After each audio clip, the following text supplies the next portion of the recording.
কোথায় যাই নিশা ভাই এই কোথায় যাই নিশা আমি গরিবা রাই জনুয়ারে আম জন্মভূমি ভাই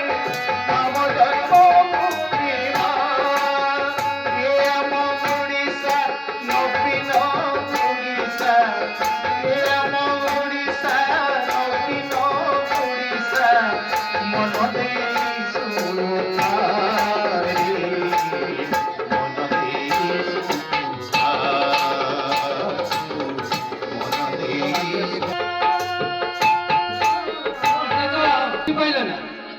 হরিশ্চন্দ্র যোজনাটা টিকে বুঝি পাই ওটা ଆଉ ମତେ ବିରକ୍ତ କରେ ନା ବୁଝେଇ ଆଉ କେତେ ବୁଝେଇବୁ ଗୋବିନ୍ଦ ମୁଁ କହିଲ ଗୋଟେ ବୁଝେଇ ଏ ସୁରେଶ ଭାଇ ହଁ ହଁ ଏ ଭାଇ ମଉସା ମୁଁ ବା କେତେବେଳେ କଣ କହି ଦଉଛି ତମକୁ ହଉ ହଉ ଚଳିବ ଚଳିବ ଚଳିବ ସବୁ ଚଳୁଛି ନା କଣ ହଉ ହଁ ଅଛି ଏ ମମତା ଠାରୁ ହରିଶ୍ଚନ୍ଦ୍ର ଯୋଜନା ପର୍ଯ୍ୟନ୍ତ ଏଠାରେ କୁହାଯାଇଛି ହଁ ହଁ ଏ କଥା ହେଲା କଣ କି ହରିଶ୍ଚନ୍ଦ୍ର ମମତା ଯୋଜନା ତ ତମେ ଭଲ କି ଜାଣିଥିବ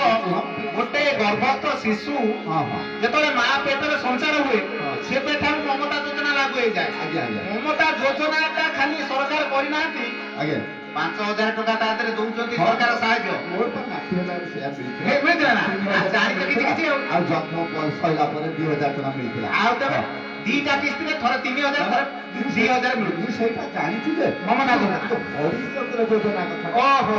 ସେଟା ହେଲା ଜନ୍ମ କଥା ହଁ ଆଉ ତା ଭିତରେ ମଣିଷର ସବୁ କେମିତି ଅଙ୍ଗନବାଡିରେ ସୁବିଧା ପାଇଲା ପୁଣି ଆମ ସ୍କୁଲରେ ସୁବିଧା ପାଇଲା କଲେଜରେ ସୁବିଧା ପାଇଲା ତମେ ତ ଜାଣିଛ ସେ ସବୁ ତମ ନାତି ଟୋକା ଅଛି ନା ତମେ ସବୁ ବୁଝିଥିବ ହଁ ଆଉ ଶେଷରେ ହଁ ଆସିଲା ତମର ଯେତେବେଳେ ମାନେ କଣ ବାର୍ଦ୍ଧକ୍ୟ। କରିବାକୁ ବାହାରିଲ ବାର୍ଦ୍ଧକ୍ୟ ହେଲ ହଁ ସେତେବେଳେ ପୁଣି ହରିଶ୍ଚନ୍ଦ୍ର ଯୋଜନା ଲାଗୁ କଲେ ସରକାର ତେଣୁ ସେଇଥିପାଇଁ କହୁଛନ୍ତି ଜନ୍ମରୁ ମୁକ୍ତ ହରିଶ୍ଚନ୍ଦ୍ର ଯୋଜନା କଣ କି ଟଙ୍କା 3,000 ତମକୁ ଦିଆହଉଛି ତମେ ଏ ଯୋଉ ସଂସାରରେ ତମର ଶବ ସଂସ୍କାର ପାଇଁ ଓହୋ ତମ ଶବ ସଂସ୍କାର ହବ ସେଟା ବୁଝିପାରିଲି ହଁ, ହଁ, ଆମ ସେଇଥିପାଇଁ- ସଂସ୍କାର ହବା ପାଇଁ ସରକାର ଆମ ସାଙ୍ଗରେ ଅଛନ୍ତି ସେଇଥିପାଇଁ- ତମେ କହିବା କଥା ଜନ୍ମ ଠାରୁ ମୃତ୍ୟୁ ପର୍ଯ୍ୟନ୍ତ ସରକାର ଆମ ତମ ସାଙ୍ଗରେ ଅଛନ୍ତି ବାସ୍ ବାସ୍ କଥାଟା ହଉଛି ଗଲା ପରେ ଡେରିରେ ବୁଝୁଛ ଆଉ ମନକୁ ଯୋଉ 3,000 ମିଳିବନି ସେଇଟା ମୋର ପୋତିଟାକୁ ସେଇଟା ମୋର ହଁ ହଁ ତୋ ଜାଣିଲେ ପୋତି ନେଇଯିବ ଆଉ।